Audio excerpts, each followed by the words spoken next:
السلام عليكم شباب تالتة ثانوي دفعة 2024. أهلا بيكم في المحاضرة رقم 14 من ترتيب محاضرات منهجنا لشرح مادة الفيزياء. موضوع محاضرة النهاردة إن شاء الله هو هيبقى حل بعض الأسئلة أو تطبيق على موضوع التوالي والتوازي. المحاضرتين اللي فاتوا المحاضرة رقم 12 والمحاضرة رقم 13 كنا بنطبقوا فيهم إزاي بنحسب المقاومة المكافئة في الدوائر المختلفة، سواء كانت دوائر توالي أو دوائر توازي، أو المقاومة المكافئة بين نقطتين معينين في أي دايرة كهربية بشكل عام. موضوع النهارده بقى هو هيكون عبارة عن ازاي احسب قراءة الأجهزة، سواء كانت الفولتمترات اللي بتقيس لي فرق الجهد او الاميترات اللي بتقيس لي شدة التيار الكهربي. ولكن خلي بالك موضوع النهارده هنركز فيه على دوائر التوالي بس، يعني هتعلم ازاي احسب في دوائر التوالي شدة التيار واحسب فرق الجهد الكهربي، او بمعنى تاني ازاي احسب قراءة الاميترات واحسب قراءة الفولتمترات الموجودة في الدايرة. موضوع المحاضرة اللي جاية ان شاء الله اللي هتكون المحاضرة رقم 15 هطبق نفس الكلام ولكن على دوائر التوازي.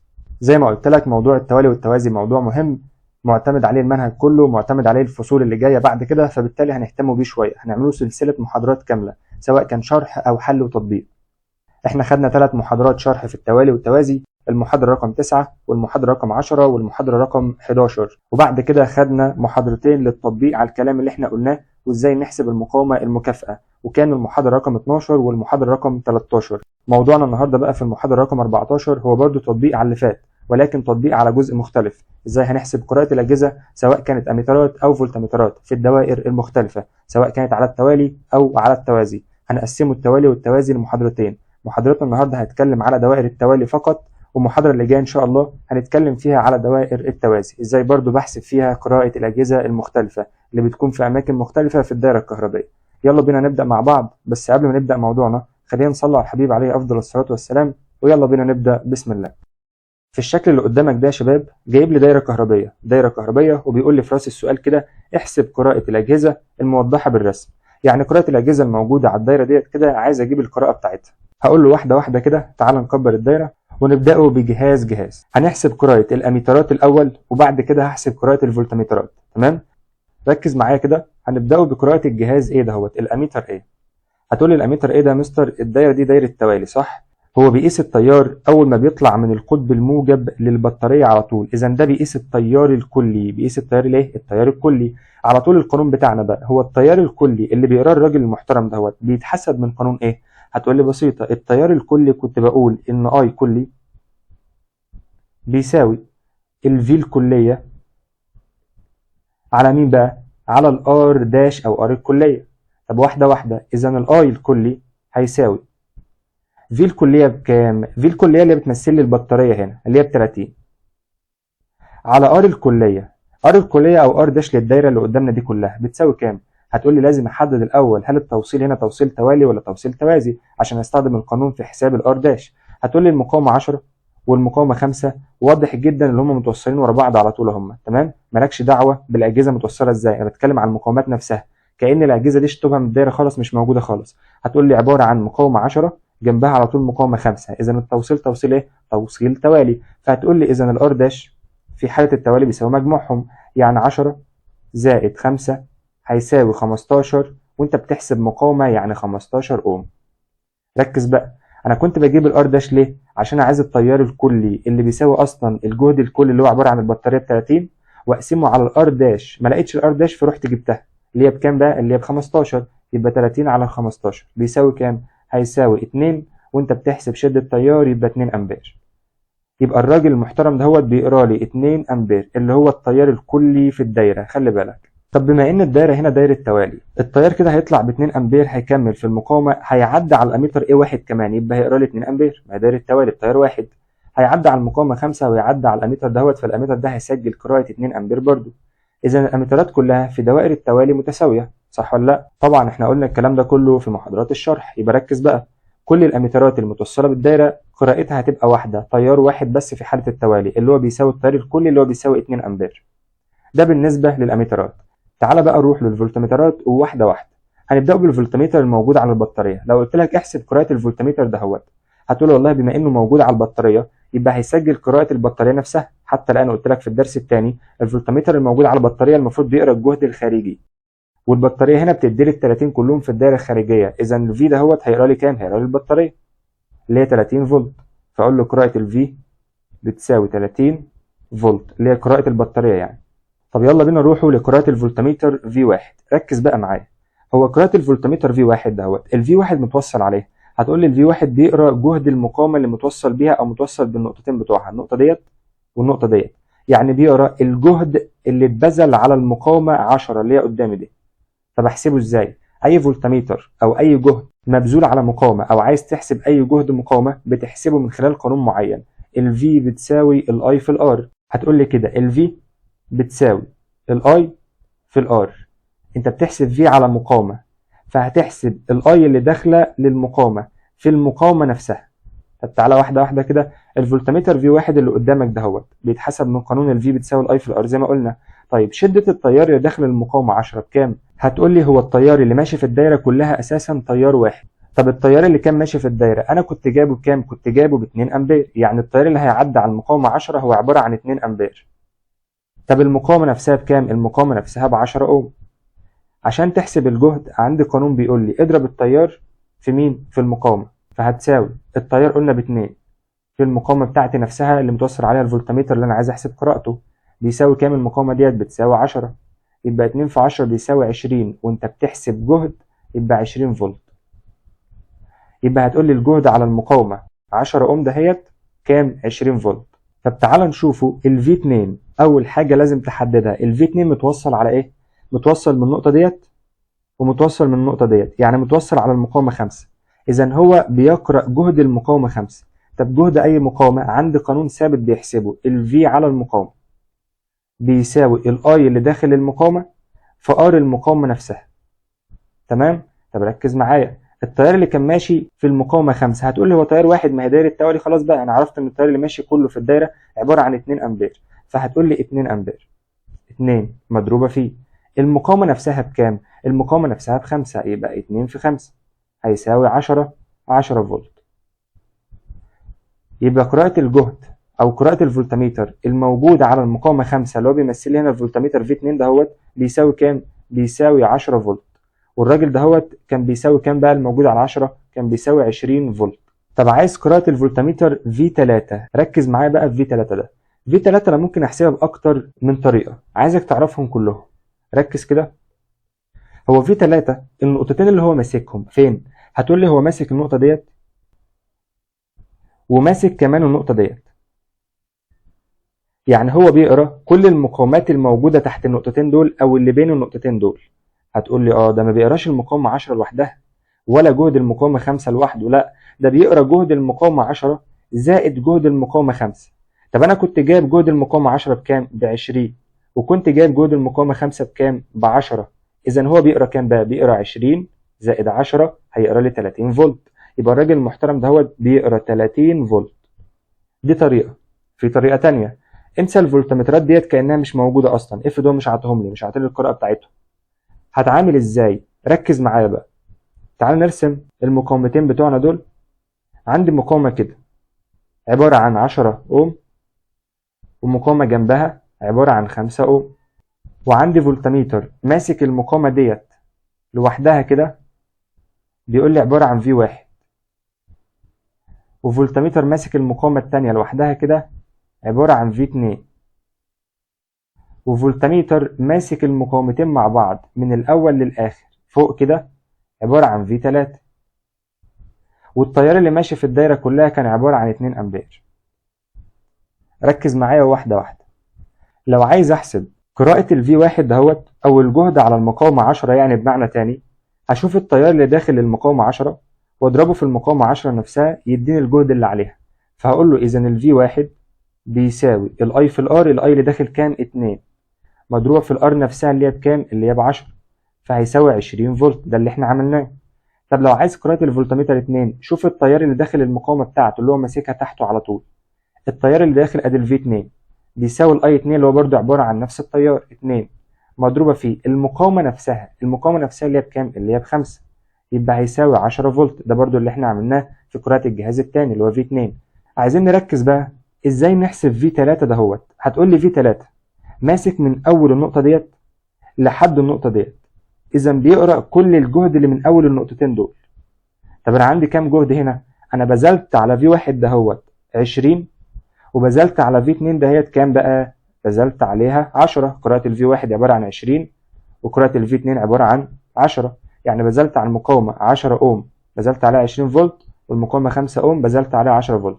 تمام؟ بمعنى تاني، هتقول لي انا واخد الجهد ده كله تحتي، اذا انا كفي 3 هقيس كام بقى؟ كفي 3 ركز معايا، هقيس الجهد الاولاني ده هو اللي هو قراءة الفولتميتر في 1 اللي هو عبارة عن 20 زائد الجهد الثاني اللي هو قراءة الفولتميتر في 2 اللي هو عبارة عن كام؟ عبارة عن 10. 20 زائد 10 هيساوي 30. 30 ايه؟ 30 فولت عشان انت بتحسب فرق جهد. خلي بالك بقى، دي كده طريقة. افرض الراجل المحترم ده ما كانش عاطيني قراءة الفي 1 ولا قراءة الفي 2، عاطيني مقاومتين موصل عليهم في 3 على طول. هحسبها ازاي؟ في طريقة تانية. هتقول لي والله في 3 اي فولتميتر متوصل على مقاومات بشكل عام بيتحسب من قانون ثابت، الفي بيساوي الاي في الار. عايز تحسب في 3 يبقى احسب التيار اللي داخل المقاومة 3 في المقاومة 3 نفسها، هيساوي هو التيار اللي داخل المقاومات دي كلها كام؟ هتقول لي نفس التيار داير التوالي، اذا نفس التيار اللي ماشي في الدايره كلها اللي هو 2 مضروبه فيه المقاومه اللي ماسكها في 3 تحت. هل ماسك ال10 لوحدها ولا ماسك ال5 لوحدها؟ هتقول لي لا، ده ماسك من اول النقطه ديت لحد النقطه ديت، اذا ماسك تحته ال5 وال10 مع بعض. طب ال5 وال10 متوصلين ايه؟ متوصلين توالي، اذا هجيب المقاومه المكافئه ليهم. المقاومه المكافئه يجمعهم، يبقى كأن عندي، خلي بالك، كأن عندي مقاومه واحده عبارة عن 15 اوم اللي هي عبارة عن 10 زائد 5، ومتوصل عليها فولتميتر اسمه في 3، وداخل المقاومات ديت المجموعة كده داخل لها 2 امبير، وبقول لك احسب في 3. هتقول لي والله في 3 هيساوي التيار اللي داخل اللي هو 2 مضروب في المقاومة اللي انا متوصل بالنقطتين بتوعها كده اللي هي عبارة عن 15، المقاومة المكافئة 15 اوم، هيساوي كام؟ هيساوي 30 فولت. يبقى انا ممكن احسبها بالطريقة ديت، ممكن احسبها بالطريقة ديت، اللي هو مجموع قراءات الأجهزة اللي تحتي اللي أنا ماسك النقطتين بتوعهم كلهم، أو أجيب الجهد على المقاومة المكافئة اللي تحت. لو عندي أكتر من مقاومة أجيب المقاومة المكافئة ليهم وأحسبها، أحسب الجهد اللي عليها. وضروري جدا تعرف إن الجهد على المقاومات بشكل عام بيتحسب من قانون اسمه الفي بيساوي الأي في الآر، قانون أوم. لحد هنا في مشاكل كده؟ إن شاء الله بعون الله مش هيبقى في أي مشاكل. يبقى إحنا كده جبنا قراءة الأجهزة ديت اللي قدامنا كلها وخلصنا المطلوب بالنسبة للدايرة ديت. تعال نروح للدايرة اللي بعد كده وركز معايا عشان الكلام مهم، هنبدأ ندرجه الدنيا واحدة واحدة كده. في الفيديوهات اللي جاية هتبدأ الأفكار تعلى معاك وهتلاقي نفسك الدنيا ماشية إن شاء الله. في الدايرة اللي قدامنا ديت بيقول لي احسب قراءة الأجهزة الموضحة بالرسم. الأجهزة الموجودة دي كلها عايز يحسب القراءة بتاعتها. ابدأ بالأميترات اللي هو إيه؟ اللي هو التيارات اللي ماشية يعني، أو اللي بتقيس التيارات. هتقول والله الأميتر إيه دهوت؟ بيقيس التيار الكلي. عرفت منين؟ متوصل في فرع البطارية الأساسي، أول التيار ما يطلع من القطب الموجب هيعدي عليه على طول. فده بيساوي إيه بقى؟ أي أميتر بيقيس التيار الكلي هروح اجيبه من القانون بتاع التيار الكلي. اجيب قراءته منين؟ قراءته من القانون اللي بيحسب التيار الكلي. طب دلوقتي التيار الكلي، تعال نروح لسبورتنا عشان يبقى عندنا مساحه. التيار الكلي يا شباب بيساوي ايه؟ هتقول لي والله التيار بشكل عام بيساوي الفي على الار. لو انت عايز التيار الكلي يبقى هتعوض بالفي الكليه على الار الكليه اللي انا بسميها ار داش، مفيش مشكله. طب تعال نعوض كده، هيساوي في الكليه هنا يا شباب بيمثلها لي مين في الدايره؟ بيمثلها لي البطاريه. طب البطاريه بكام؟ البطاريه ب 7 فولت، عطاها لي ب 7 فولت، يبقى اقول له 7 على المقاومه المكافئه. عشان بحسب التيار الكلي يبقى لازم المقاومه المكافئه الكليه. طب هل هنا عاطي لي مقاومه مكافئه بشكل مباشر؟ قال لك لا، ده عاطي لي شويه مقاومات لازم اعرف الاول توصيلهم توالي ولا توازي، واروح احسب منهم المقاومه المكافئه ليهم وبعد كده اعوض بيها. طب التوصيل اللي قدامنا ده توصيل ايه؟ مالكش دعوه بتوصيل الاجهزه، انت هتشوف المقاومات نفسها متوصله ايه. يعني كأن الفولتمترات ديت والاميترات دي مش موجوده، كأن عندك دايره بسيطه اهيت عباره عن 2 اوم هنا و4 اوم هنا و8 اوم هنا من غير الفولتمترات، يعني من غير الاجهزه ومن غير الاميترات كمان، ومتوصل ده بالسالب وده بالموجب ورايح على الطرف الثاني 2 اوم و4 اوم و8 اوم. لما اقول لك الدايره توالي ولا توازي ده معناه المقاومات بتاعتها هي اللي متوصله توالي ولا توازي. لان بشكل عام الفولتمترات سواء كانت في دوائر التوالي او دوائر التوازي بتتوصل ايه؟ بتتوصل على التوازي. طب والاميترات سواء كانت في دوائر التوازي او دوائر التوالي هي نفسها بتتوصل على التوالي. يبقى الاميتر على التوالي دايما ايا كان نوع التوصيل بالنسبه للمقاومات، والفولتميتر على التوازي دايما ايا كان نوع التوصيل بالنسبه للمقاومات. اما ليه بقى المقصود بدايره توالي او دايره توازي؟ المقصود بده ان المقاومات نفسها هي المتوصله توالي او متوصله توازي، مش الاجهزه. تمام؟ يبقى كأن الأجهزة مش موجودة عشان ما تلخبطكش. يبقى امسح الأجهزة من الدايرة، هتلاقي إن المقاومات كلها متشبطة في بعضها بالشكل ده، يبقى التوصيل توصيل توالي.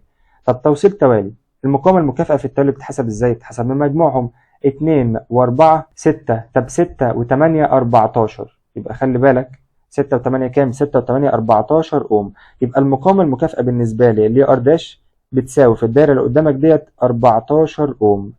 طب أنا بجيب المقاومة المكافئة ليه؟ قال لك ما أنت عايز التيار الكلي، والتيار الكلي بيساوي البطارية، ودي عندي ما عنديش فيها مشكلة. على ار المكافأة اللي ما كانتش عندي، أنا عندي مقاومات جنب بعضها لكن ما عنديش الار داش، جبت الار داش الأول عشان أعرف أعوض بيها. طب الار داش طلعت معاك بكام؟ طلعت معايا بتساوي 14 أوم.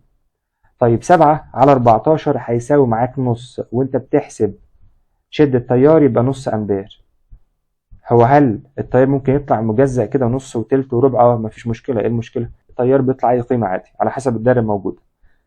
طب دلوقتي بقى يا شباب، أنا جبت التيار الكلي في الدايرة طلع بنص أمبير، ده معناه إن الجهاز ده هو اللي هو بيقرا لي التيار الكلي هيقرا كام؟ هيقرا نص أمبير. طب خلي بالك الجهاز ده هو هتقول لي ما هو متوصل توالي، الدايرة كلها دايرة توالي، يبقى كل الأميترات واحدة، ده برضه هيقرا نص وده برضه كذلك هيقرا نص، يبقى الأميترات كلها هتقرا نفس الايه؟ نفس القيمة. طب كده بالنسبة للأميترات. بالنسبة للفولتميترات بقى، هنبدأ بالفولتميتر الموجود على البطارية. لو قلت لك احسب قراءة الفولتميتر ده هتحسبها ازاي؟ هتقول لي والله البطارية بتساوي 7 فولت، إذا الفولتميتر الموجود عليها بيقرا لي 7 فولت بس، مفيش مشكلة. طب لو قلت لك احسب لي قراءة الفولتميتر V1، هتحسبه ازاي؟ هتقول لي الفولتميتر ده موجود على مقاومة، أنا عندي قانون بيحسب لي الجهد أو قراءة الفولتميتر الموجودة على مقاومة. القانون كان بيقول لي قانون أوم، الفي بتساوي ادي الفي بالنسبه في موجود على مقاومه بيساوي الاي اللي داخل المقاومه نفسها في المقاومه ايه؟ في المقاومه نفسها. طب ركز بقى، انا دلوقتي الدايره قدامك اهيت، التيار اللي كان ماشي في الدايره انا جبته بكام؟ كنت جايبه بنص، يبقى ادي بيساوي نص مضروب في المقاومه نفسها اللي هي بكام؟ الفولتمتر V1 زي ما هو قدامك كده متوصل على مقاومه 2 اوم، يبقى مضروب في 2. طب نص في 2 هيساوي 1. انت بتحسب ايه؟ بحسب جهد، يبقى 1 فولت. يبقى ده قراءة الجهاز V1. طب قراءة الجهاز V2، قراءة الجهاز V2 تعال نشوف V2 متوصل فين كده. تعال اجيبها لك كده علشان تبقى واضحة بالنسبة لك. ال V2 ده متوصل على مقاومة برضو، متوصل من أول هنا الطرف بتاعه لحد هنا، فهو متوصل على مقاومة 4، واخد تحته بين النقطتين دول كده مقاومة كام؟ مقاومة 4. هشوف التيار اللي داخل لها واضربه في المقاومة نفسها يديني الجهد عليها. احنا اتفقنا ان التيار اللي ماشي في الدايرة كلها عبارة عن تيار واحد بس، وبيساوي ايه؟ بيساوي نص امبير. يبقى انا هقول له كده لو عايز قراءة الفولتميتر V2 يبقى التيار اللي داخل اللي هو نص اضربه في المقاومة نفسها اللي تحته اللي هي 4، يبقى هقول له عندي ال V2 بيساوي الاي في الار برضه هيساوي الاي مين؟ الاي كل واحد اللي ماشي في الدايره. ار مين بقى؟ ار 2 نفسها الموجوده على الفولتميتر 2. طب التيار بكام بقى؟ التيار اللي ماشي في الدايره قلنا تيار واحد عباره عن نص امبير مضروب فيه المقاومه نفسها اللي الفولتميتر V2 واجدها تحته اللي هي كانت بتساوي كام؟ 4 اوم. يبقى انا هقول له 4 في نص كده هيساوي 2، وانت بتحسب جهد يبقى 2 فولت. تمام؟ 2 ايه؟ 2 فولت. بالنسبة لقراءة الجهاز V3، هو عايز قراءة الجهاز V3 اللي هو الجهاز ده كده، هقول له موجود على مقاومة برضو، يبقى هيتحسب من القانون ان ال V بيساوي الاي في الار. طب انت تيارك كام اللي داخل المقاومة؟ تيار نص، هضربه في المقاومة نفسها اللي هي بكام؟ اللي هي ب8، نص في 8 بيساوي 4 فولت، يبقى ده قراءة الجهاز V3. طب عايز هنا قراءة الجهاز V4، وركز معايا. قراءة الجهاز V4 دهوت النقطتين اللي هو ماسكهم، ماسك من فين لحد فين؟ هتقول لي تعال نحدد النقطتين بتوعه كده. النقطتين اللي ماسكهم يا مستر هو النقطة ديت الطرف الأول، والنقطة ديت كده ده الطرف التاني. يبقى هو بيقرا كل الجهد اللي تحته من أول النقطة ديت لحد النقطة ديت، يبقى بيقرا V1 زائد V2 صح؟ طب V1 كنت بطلعه بكام؟ كنت بطلعه ب1 فولت، وV2 كنت مطلعه بكام؟ V2 كنت مطلعه ب2 فولت، يبقى الراجل المحترم دهوت V4 المفروض يقرا لي مجموعهم يعني 3 فولت. دي أول طريقة. طب تاني طريقة احسبها من خلال المقاومة المكافئة في التيار. هو واخد تحته مقاومة قد ايه؟ هتقول لي واخد 2 مع 4 وواخدهم توالي، إذا المجموعة ليهم أو المكافأة ليهم بتساوي كام؟ بيساوي 6. يبقى هو واخد مقاومة تحته 6 أوم تكافئ 6 أوم. طب التيار اللي ماشي فيها كام؟ التيار اللي ماشي فيها هو التيار الأصلي في الدايرة اللي هو نص، يبقى نص في 6، نص في 6 بيساوي كام؟ بيساوي 3 فولت اللي احنا مطلعينها. يبقى بالطريقة دي تمشي معاك وبالطريقة التانية تمشي معاك. طب تعال نشوف قراءة الفولتميتر V5 بنفس الطريقة. V5 وقف الفيديو واحسبها انت. تمام؟ وشوف الدنيا ماشيه معاك ولا ايه. ان شاء الله تبقى سهله يعني. خلي بالك معايا كده، النقطه دهيت كده هي النقطه الاولى للفولتميتر في 5، ودي كده هي النقطه الثانيه. طب الراجل دهوت واخد تحته مقاومه ايه؟ واخد تحته الاربعه وواخد الثمانيه، يعني واخد مقاومه مكافئه على التوالي اهوت عباره عن كام؟ 4 زائد 8 يعني واخد 12. طب 12 والتيار اللي ماشي في الدايره عباره عن نص، طب نص في 12 بيساوي كام؟ بيساوي 6 فولت. يبقى الراجل دهوت هيقرا لي 6 فولت. دي طريقه. الطريقه الثانيه، تحت الفولتميتر في 5 موجود فولتميترين، الفولتميتر في 2 والفولتميتر في 3، يعني هو بيقرا مجموعهم مع بعض، بيقرا الجهدين دول مع بعض عشان هما الاثنين تحته. طب في 2 دوت كان بيقرا لي كام؟ بيقرا لي 2 فولت. طب في 3 بيقرا لي كام؟ في 3 قلنا ب 4 فولت، اذا 2 زائد 4 بيساوي 6 فولت اللي احنا طلعناه. بالطريقه ديت عادي، وبالطريقه بتاعه المقاومه المكافئه اللي تحت وتضربها في التيار اللي ماشي فيها عادي برضه. تمام كده؟ ده كده كان بالنسبه للدايره اللي قدامنا، خلصنا فيها كل الاجهزه. تعال بقى نشوف الدايره اللي بعد كده. ركز معايا في الدايره ديت بقى، هنحط فكره بسيطه كده. الراجل هنا بيقول لي ايه؟ اوجد النسبه بين قراءتي الجهازين V1 و V2. يعني عايز قراءه الجهاز دوت وقراءة الجهاز دوت. لما يقول لك النسبة يعني هتجيب قيمة الجهاز ده قراءته بقد ايه وتقسمها على ال V2 بنفس الترتيب، وقال لك V1 فوق و V2 تحت، اقسمهم على بعض وشوف الناتج بكام. ركز بقى، هنا هتقول لي يا مستر مش هقدر احسب ال V1 اصلا، مش هقدر اعرف قيمته بكام ولا ال V2. ليه؟ لانه اولا مش عاطيلي مقاومات، ثانيا مش عاطيني بطارية اساسا، ده بيقول لي ان ال V باتري عبارة عن V باتري بس، مش عاطيني مقدارها بكام. يبقى انا مش هقدر اجيب نواتج او هقدر اجيب ارقام، مش هقدر. تمام؟ طب هتعامل ازاي؟ هتتعامل بقى بالفهم. في المسائل اللي فيها مجاهيل اللي زي دي هتتعامل بالفهم. ركز معايا. اولا لازم تحدد المقاومتين متوصلين مع بعض ايه. هتقول لي المقاومه ار والمقاومه 2 ار ماليش دعوه بتوصيل الاجهزه، عباره عن خط المقاومات ماشي اهوت على استقامه واحده، صح؟ يعني نهايه المقاومه ديت مسلمه لبدايه اللي بعدها، اذا ده توصيل توالي. هتقول لي يا مستر ده الفولتميتر اللي فوق مشترك هنا ومشترك هنا، ماليش دعوه بالفولتميترات، انا ببص على المقاومات نفسها متوصله مع بعضها ايه. إذا المقاومات هنا توصيلها توصيل توالي. طب ركز بقى، في حالة التوالي قلنا إيه؟ قلنا ملحوظة خطيرة، وقلت لك ملحوظة مستر شعيب لو فاكرها في محاضرات الشرح. قلت لك في التوصيل على التوالي الجهد بيتجزأ، وما سكتناش، ما قلناش الملحوظة كده، قلنا الملحوظة دي ناقصة فزودنا عليها كلمة، قلت لك كلمة مهمة: يتجزأ الجهد في دوائر التوالي بنفس مين؟ بنفس نسب المقاومات. وقلت لك المقاومة الكبيرة بتاخد جهد كبير والمقاومة الصغيرة بتاخد جهد صغير. تمام كده؟ طب ركز معايا. يعني دلوقتي لو عندي مقاومة 10 اوم ومقاومة جنبها على طول متوصلة توالي 5 اوم، لو ال 10 اوم خدت 2 فولت يبقى ال 5 اوم تاخد كام؟ هتقول لي تاخد 1 فولت. ليه؟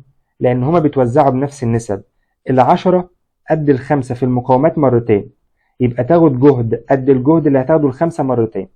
فهمت الدنيا ماشية ازاي؟ وقلت لك ممكن نستنتج منها قانون اللي انا هقول له ان R1 في دوائر التوصيل على التوالي او الدوائر اللي بيكون فيها التيار ثابت، تيار متساوي يعني، R1 على R2 بيساوي ال V1 على ال V2. صح ولا لا؟ تمام. ركز بقى، يبقى دلوقتي المقاومة الكبيرة هتاخد ايه؟ هتاخد جهد كبير. طب لو عندي مقاومة قد مقاومة تانية مرتين هتاخد قدها مرتين في الجهد. طب لو عندي مقاومة قد مقاومة تانية 3 مرات هتاخد قدها 3 مرات في الجهد، وهكذا بقى. طب انا عندي دلوقتي مقاومة عبارة عن R ومقاومة عبارة عن 2 R. هتقول لي يا مستر ده لو ال V1 دهوت خد 1 فولت لازم ال V2 ياخد 2 فولت. ليه؟ لأن مقاومة ده قد مقاومة ده مرتين، إذا الجهد اللي هتاخده ال 2 R قد اللي هتاخده ال R الواحدة مرتين، يبقى تتوزع نسب الجهود بنفس نسب المقاومات في دوائر التوالي أو الدوائر اللي بيكون فيها التيار متساوي. يبقى أنا القانون اللي أنا كتبته لك دهوت هستخدمه. تعال نروح بقى للسبورة بتاعتنا ونستخدم القانون ده. احنا قلنا يا شباب هنستخدم القانون اللي بيقول لي ان ال R1 على ال R2 بتساوي ال V1 على ال V2، صح؟ هو عايز مين؟ قال لك عايز نسبة V1 إلى V2، ده اللي كان طالبه. هقول له بسيطة، ما أنا عندي قانون بيقول لي إن V1 على V2 هي R1 على R2 نفس النسبة، يبقى هيساوي R1 على R2. حط الأرقام بتاعتك بقى. هو ال R1 بكام؟ ال R1 اللي هو المقاومة الأولى بتاعة الفولتمتر الأول اللي هي موجودة هنا كده، اللي هي عبارة عن كام؟ عبارة عن R واحدة بس، يبقى أنا هقول له كده أدي ال R. طب بالنسبة لل R2، ال R2 اللي هي المقاومة اللي واجدها تحته الفولتمتر 2 اللي هي عبارة عن 2 R، يبقى أنا هقول له على 2 R. ال R اللي فوق هتروح مع ال R اللي تحت، هيبقى لي من فوق 1 ويتبقى لي من تحت الرقم 2. يبقى النسبة بين V1 على V2 بيساوي 1 إلى 2. يبقى هقول له النسبة كده 1 إلى 2. تمام؟ في مشكلة؟ يبقى النسبة كام؟ النسبة 1 إلى 2. الأسئلة اللي من النوع ده يا شباب أسئلة مهمة جدا جدا جدا. بنسبة كبيرة جدا لو عايز يجيب لك فكرة في دوائر التوالي والتوازي أو توصيل المقامات بشكل عام في الامتحان، بيركز لك على المسائل اللي فيها مجاهيل، اللي ما فيهاش أرقام، يجيب لك آرات وفيهات وآيات والحاجات ديت. ما يجيبلكش مثلا 5 و6 وقيم وبتاع، لا يجيب لك مجاهيل يشوفك فاهم ولا مش فاهم، لأن بالحسابات الموضوع هيبقى سهل، لكن بالمجاهيل الموضوع هيبقى فيه سن تشغيل إيه؟ تشغيل دماغ. يعني كل ما بعدك عن استخدام الآلة الحاسبة كل ما كان ده هيختبر ذكائك اكتر، هيختبر فهمك لايه، فهمك للموضوع، لان انت مش هتعرف تحط الار على الاله الحاسبه اصلا. تمام؟ فيقول لك بقى وزع انت بنفسك كده. رقم 2 هنا عنده سؤال كمان على نفس الدايره، بيقول لي اوجد النسبه بين قراءتي الجهازين V2 على V3. هقول له فين V2؟ V2 اللي هي ديت كده، وV3 اللي هي ديت كده. هقول له اذا انا عايز قراءه V2 على قراءه V3 من الموضوع بتاعنا بقى. تعال نمسح كده وننظف الدايره ديت. خلي بالك الكلام اللي احنا بنتكلمه فيه ده مهم جدا وهيفرق معاك كتير جدا في حل الأسئلة، صدقني. ركز معايا بقى. أنا عايز قراءة V2 على قراءة V3. هتقول لي برضو بص يا مستر هوزع أو هفرض أرقام من عندي. هقول لك لو المقاومة R1 دهيت خدت 1 فولت، يعني ده كده قرا 1 فولت، ده يقرا كام؟ ده يقرا 2 فولت عشان مقاومته ضعفها، يبقى ياخد قدها في الجهد مرتين، يبقى 2 فولت. تمام؟ طب ركز معايا. قراءة الفولتمتر V3 لو ده بيقرا لي 1 فولت وده بيقرا لي 2 فولت، هو يقرا كام؟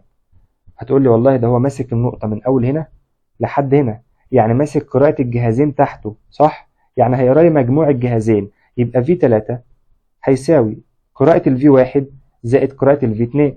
طب أنا فرضت إن ده ب1 فولت وفرضت إن V2 بكام بقى؟ ب 2 فولت، بناء على إن ما دام ده خد 1 ده ياخد 2 عشان ضعف في المقاومة، هيساوي كام؟ هيساوي 3 فولت. إذا في حالة لو الراجل دهوت ب1 فولت وده ب2 فولت، ده هيبقى ب3 فولت. اقسم بقى القيم على بعضها. هتقول لي انت عايز R2 على R3، R2 ب2 فولت ادي 2 على R1 اللي هي بكام؟ اللي هي ب3 فولت ادي 3، يبقى 2 الى 3. يبقى النسبة ما بين V2 الى V3 هي 2 الى 3. تمام؟ طب ممكن اجيبها بطريقة تانية؟ ممكن تجيبها بطريقة تانية، بغض النظر عن فرض الارقام ممكن تجيبها بطريقة تانية. هتجيبها ازاي؟ بالقانون بتاعنا دهوت.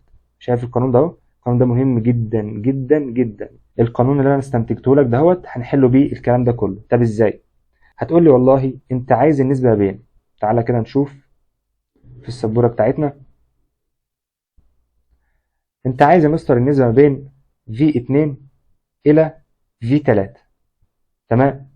عندي ملحوظة بتقول لي ان النسب ما بين الجهود في دوائر التوالي او الدوائر اللي بيكون فيها التيار متساوي هي نفس النسب ما بين المقاومات، يعني هي نفس نسبة R2 على R3 اللي واخدها الفولتمتر V2 واللي واخدها الفولتمتر V3. تمام؟ كل واحدة بمقاومتها كده. ركز بقى. هتقول لي طب V2 بيساوي كام؟ V2 هو المقاومة اللي تحت الفولتمتر V2. تعال نشوفه. ال V2 موجودة هنا، المقاومة اللي تحته 2R، يبقى هقول له عبارة عن 2R. ادي 2R. طيب V3 واخد تحته المقاومة R3، صح؟ طب المقاومة R3 بكام؟ تعال نشوفه كده. هتقول لي ده V3 هنا واخد تحته من اول النقطة ديت لحد النقطة ديت، يعني واخد تحته المقاومات دي كلها، واخد تحته R و2R ومتوصلين توالي، يبقى واخد تحته كام R؟ 3R، عشان متوصلين توالي هتجمعهم R زائد 2R بيساوي 3R. يبقى هتقول لي كده اذا الراجل دهوت واخد تحته 3R. طب ما الR مش تروح مع الR اللي فوق، اتبقى لي كام بقى؟ اتبقى لي 2 الى 3. مش هي نفس النسبة اللي انا طلعتها بفرض الارقام؟ نفس النسبة ولا مش نفس النسبة؟ كنا مطلعينها 2 إلى إيه؟ 2 إلى 3، يبقى هي نفس النسبة. يبقى ركز معايا، القانون دوت في غاية الأهمية. لما يقول لك دايرة توالي إذا تيارها ثابت، إذا المقاومة بتتناسب طرديا مع الجهد. يعني ايه المقاومة بتتناسب طرديا مع الجهد؟ عشان تبقى فاهم بس الفكرة احنا بنتكلم على ايه. بنتكلم على توزيع الجهد نفسه، كل ما كبرت المقاومة كل ما هيزيد او هيزداد مقدار الجهد المبذول عليها او اللي هتبذله البطارية عليها. تمام؟ يعني انا هنا بتكلم على الجهد المبذول، مش بتكلم على جهد البطارية نفسه. يعني ما تقوليش مثلا لو كان عندي دايرة البطارية موجودة فيها في الدايرة ديت ب 20 فولت وكان عندي متوصل معاها مقاومة 10 اوم، زودت المقاومة خليتها 20 اوم، البطارية نفسها ما تزيدش، هيفضل جهدها زي ما هو. خلي بالك الجهد بتاعها هيفضل زي ما هو، انا بتكلم في النقطه ديت على توزيع الجهود. توزيع الجهود هيتوزع ازاي؟ التوزيع نفسه كل ما كبرت المقاومه هتاخد نسبه اكبر من الجهد، بس كده تمام. يبقى القانون ده هو تخلي بالك، الله يرضى عليك، القانون ده في غايه الاهميه، هيفرق معاك كتير جدا في المسائل، وخصوصا في حالات التوالي زي ما قلنا، او حالات اللي بيكون فيها ايه، اللي بيكون فيها التيار متساوي. دي الحالات اللي بتطبق فيها القانون ده. طب في المثال اللي قدامنا احنا خلاص خدنا V1 على V2 وV2 على V3. سؤال لنفسك انت وحله وابعته لي على الجروب. لو قلت لك اوجد النسبة بين V1 إلى V3، هاتها لي بالطريقتين اللي احنا جبناهم بيها، نفس الطريقة اللي احنا جبنا بيها السؤال ده كده، هات لي بيها السؤال اللي انا سألتك عليه ده، V1 إلى V3، يعني قراءة الجهاز V1 دوت إلى قراءة V3 اللي فوق دوت، تمام؟ وشوف لي النسبة كام إلى كام. خلي بالك بقى، هقول لك ملحوظة أو تركاية مهمة على الدايرة ديت واحنا ماشيين. خلينا نمسح بس الدايرة علشان تبقى فاهم أو شايف كويس الكلام اللي احنا هنكتبه بعد كده. زي ما قلت لك لازم في الحاجات اللي زي دي بيبقى فيها شخبطة كتير، الشخبطة دي اللي هتفهمك. ركز معايا كده واحدة واحدة. لو قلت لك أنا عايز النسبة بين V قراءة الفولتمتر دهوت إلى قراءة الفولتمتر V3، هتقول لي ركز معايا كده. الفولتمتر V ماسك النقطة ديت والنقطة ديت، صح؟ مفيش مشكلة. طب الفولتمتر V3 ماسك النقطة ديت وماسك النقطة ديت. خلي بالك بقى، النقطة ده اهي مش هي نفسها النقطة ديت، مش بينهم سلك فاضي؟ وانا قلت لك السلك الفاضي جميع النقاط اللي عليه بيكون نفس النقطة، نفس الايه، نفس النقطة. يعني خلي بالك بقى، النقطة دهيت هي النقطة ديت. يبقى هتقول لي الفولتمترين دول كأنهم مشتركين في نقطة واحدة بالنسبة للطرفين دول. طب الطرفين التانيين، النقطة دهيت وانت ماشي كده هتقابل سلك فاضي، يبقى انا ماشي على نفس النقاط، نفس النقاط. قابلت النقطة التانية لمين؟ للفولتمتر V. اذا الفولتمترين V وفي 3 رغم ان هما موجودين في مواضع مختلفة بالنسبة للنظر كده، الا انهم متوصلين ما بين نقطتين يدوني نفس فرق الجهد. خلي بالك خلي بالك خلي بالك، يدوني نفس مين؟ يدوني نفس فرق الجهد. اذا قراءة الفولتميتر V هتبقى هي نفسها قراءة الفولتميتر V3 نفسها، متوصلين بين نفس النقطتين، يبقى هيقولوا لي نفس فرق الجهد. بمعنى تاني للفهم او زيادة الفهم، قراءة الفولتميتر V احنا اتفقنا الفولتميتر الموجود على البطارية بيقرا لي مجموع الجهود او الجهد الكلي على المقاومات الخارجيه. طب انا عندي كام مقاومه خارجيه؟ عندي R وعندي 2 R، يعني الفي دهيت بتقرا لي V1 زائد V2، مجموع الجهود على المقاومات الخارجيه بتقرا لي الجهد الخارجي كله. طب هو مين اساسا اللي كان بيقرا نفس القيمه؟ اللي كان بيقرا V1 زائد V2، مش V3 اللي متوصل بالنقطتين دول برضو؟ يبقى هو ولا لا؟ هو صح، بيقرا لي برضو V3 الجهد على المقاومات الخارجيه الكليه. يبقى خلي بالك V3 هو نفسه V، متوصلين بنفس النقطتين، بيقولوا لي نفس ايه؟ نفس فرق الجهد.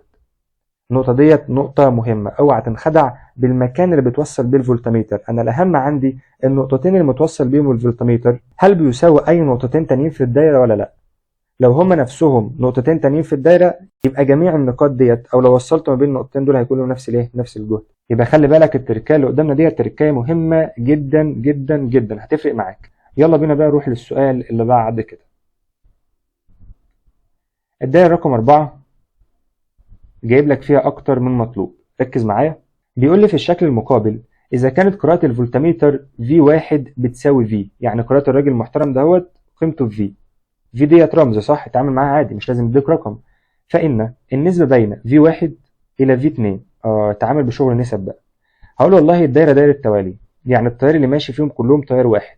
طب في دايره التوالي انا عندي نسب الجهود اللي انت عايزها ديت هي نفسها نسب المقاومات بتاعتهم، او المقاومات اللي هم ماسكينهم تحتهم. خلي بالك انت عايز في كام الى في كام؟ عايز V1 الى V2. نروح لسبورتنا هنقول له القانون بتاعنا الجميل بيقول لي ايه. لو انت عايز في دايره التوالي V1 الى V2 هتبقى هي نفسها نسب المقاومات بتاعتهم نفسها، يعني R1 على R2. طب انا المقاومات القيم بتاعتها كقيم مش موجوده، لكن اعطيني الرمز فهخلص الرموز مع بعضها. هقول له طب الكلام ده هيساوي V1 واخد تحته المقاومه R1 اللي هي بكام؟ تعال نشوف. ادي V1 واخد تحته المقاومه R، يبقى R1 هنا تمثل المقاومه R، ادي الR على R2 اللي هي تحت الفولتميتر V2، يعني عشان كده رمزت لها ب R2. تمام. طيب المقاومه اللي تحت الفولتميتر V2 بكام؟ تعالى كده نشوف V2 فين. ادي V2 متوصله هنا ومتوصله هنا، المقاومه اللي تحتها 2R، يبقى هقول له R2 هنا عباره عن 2R.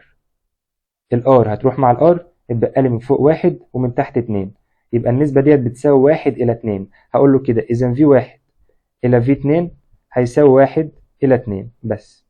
دي النسبة بتاعتنا. طب تعال نشوف هو عايز إيه في السؤال التاني. في السؤال التاني بيقول لي إيه؟ بيقول لي أوجد النسبة بين V2 إلى V3. تعال نشوف، مش دي دايرة توالي؟ يبقى أنا عندي قانون بقى مهم بالنسبة لنا. قلت لك القانون ده مهم جدا. أدي ال V2 اللي أنت عايزها إلى V3 هيساوي نفس نسب مقاوماتهم، يعني R2 على R3. تعال نشوف الارات بكام. الار 2 اللي هي تحت الفولتمتر V2 يعني بيساوي كام؟ ادي الفولتمتر V2 تحته مقاومه 2R، هحط هنا 2R. والار 3 اللي هي تحت الفولتمتر V3. طب ال V3 ده حاطط تحته مقاومه كام؟ تعالى كده V3 هنا تحته مقاومه 3R، يبقى انا هحط 3R. هتقول لي الار اللي فوق هتروح مع الار اللي تحت، هيبقى لي 2 إلى 3. يبقى نسبه V2 إلى V3 بتساوي 2 إلى 3. تمام كده؟ كلام مهم، خلي بالك القانون ده هيخلص لك كتير جدا جدا جدا، مهم خلي بالك. طب ركز معايا في اللي جاي. لما يقول لي كده النسبة بين V3 إلى V4، أحلها ولا أسيبها لك واجب تحلها على الجروب؟ خلينا نحلوها وأديك سؤال تاني. V3 إلى V4، تعال نقول له بنفس النظام. لو أنت عايز V3 إلى V4 هيساوي R3 إلى R4. تعال نشوف R3 اللي هو واخدها تحته الفولتمتر V3 بكام؟ فين الفولتمتر 3 اهوت تحته 3R، يبقى انا هقول له 3R. ادي 3R الى الفولتمتر V4. فين V4؟ قال لك V4 اللي هو فوق ده. خلي بالك بقى V4 ماسك النقطة ديت من اول هنا لحد الطرف الثاني هنا، واخد تحته من نقطتين، يعني بين النقطتين دول واخد تحته كام مقاومة؟ واخد مقاومة R توالي مع مقاومة 2R، يعني المقاومة المكافئة الكلية كام؟ عبارة عن 3R. يبقى انا هقول له والله اذا R4 هنا اللي تحت الفولتمتر V4 تمثل لي 3R. هقول لك الار هتروح مع الار والتلاتة هتروح مع التلاتة، او التلاتة ار على بعضها هتروح مع التلاتة ايه؟ هتروح مع التلاتة ار. هيبقى لي 1 إلى 1.